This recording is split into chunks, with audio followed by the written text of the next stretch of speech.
Yesu. Lakini kuna aina pili ya nguvu ambayo nataka nikufundishe leo. Inaitwa exousia power. Hii ndio tunaita ni mamlaka. Mungu anampa mtoto wake mamlaka. Ndio anasema katika Luka 10:19. Anasema nimewapa mamlaka ya kukanyaga nge na nyoka. Anasema na wala hapana kitu kitakachowasuru. Anasema nimewapa mamlaka ya kuweka mikono juu ya wagonjwa nao wakapokea afya. Hii ni nguvu nyingine ambayo muamini anapomwamini Yesu Kristo na kuanza kumfahamu anapewa mamlaka.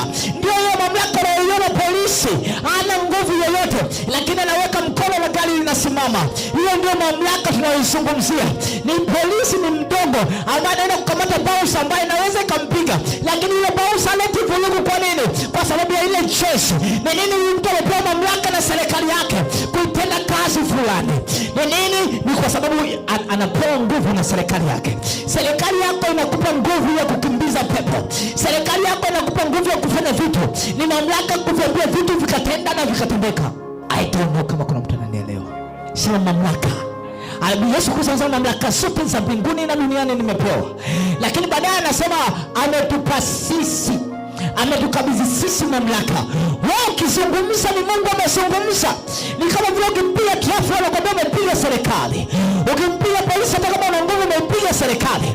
Utaenda ndani kwa kosa la kugusa serikali. Kwa wanafamilia wa Jesus Embassy, tafadhali subscribe kwenye alama hiyo nyekundu, gusa, alafu bonyeza pia alama hiyo ya kengele ili kuwa wa kwanza kupata video hizi za mafundisho.